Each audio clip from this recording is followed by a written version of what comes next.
gak? Terima kasih.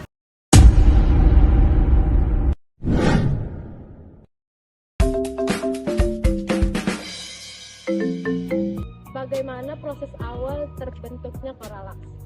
Jadi gini, Koralax tuh mulai terbentuknya di tahun ini, mulai di bulan April itu kan dari Padika mau melanjutkan yang namanya PKM dari LSA Padika membuat semacam proyek di Polri dan dimasukkan ke B2MW ya di bidang budidaya.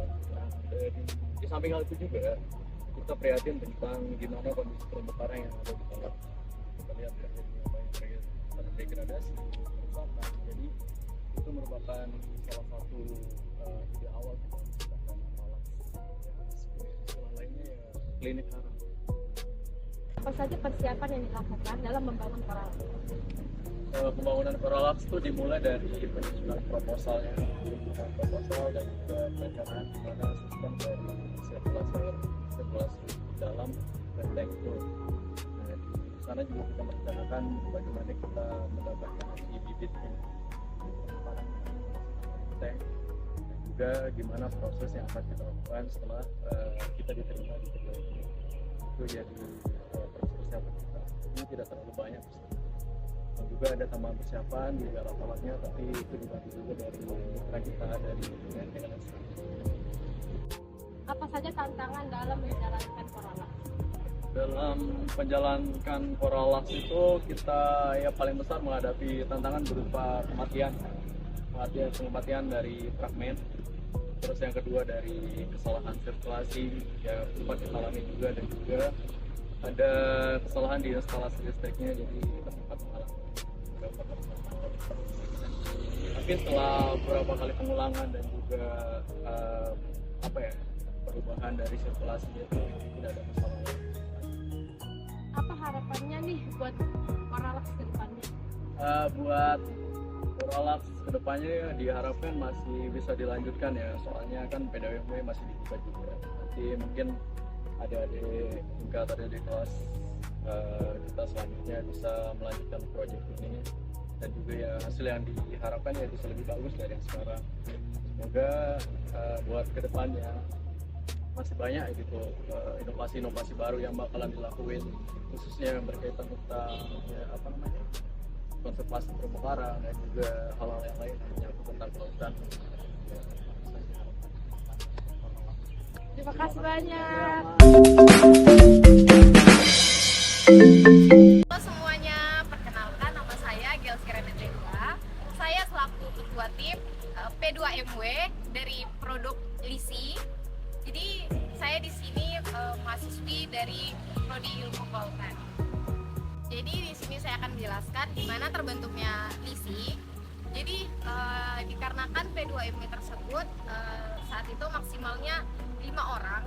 Jadi kebetulan saya mempunyai teman dekat yang cukup ya bisa dibilang cukup sangat berkontribusi ya. Dan itu berjumlah pas 5 orang. Lalu saya mengangkat mereka untuk mengikuti kegiatan tersebut. Terima kasih semuanya telah mengikuti perjalanan saya. Ya. Dadah. Di sini saya lagi sama teman-teman dari PPK Ormawa. Mungkin bisa memperkenalkan dirinya terlebih dahulu. Oke. Kenalin, nama aku Komang Nafis ya. Nama aku Dinda Karisma Hafizah. Jadi di sini kita bakal nanya-nanya seputar PPK Ormawa. Yang pertama itu bagaimana sih awal mula terbentuknya PPK Ormawa? Mungkin maksudnya gimana kita awal mula ikut kegiatan ini ya?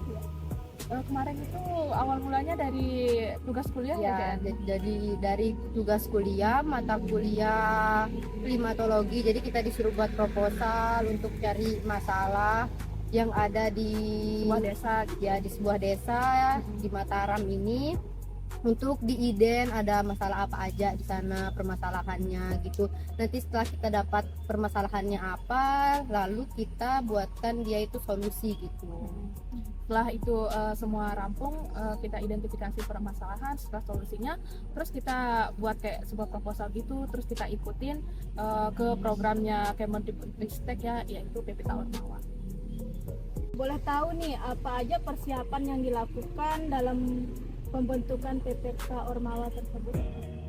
Kalau persiapannya itu banyak ya, yang pastinya itu proposal, terus nentuin temanya juga penting, terus nyari timnya, anggota-anggotanya, terus urus administrasi, terus ngikutin seleksi, terus selesai seleksinya, setelah lolos pendanaan tuh langsung lakuin kegiatan. Ya, kegiatan di di desa yang udah kita pilih. Jadi kita di sana itu ngerjain program yang udah kita tulis di proposal itu. Pasti kalau kita melakukan kegiatan tuh ada tantangannya gitu. Mungkin ada tantangan tersendiri yang dialami dari masing-masing anggota.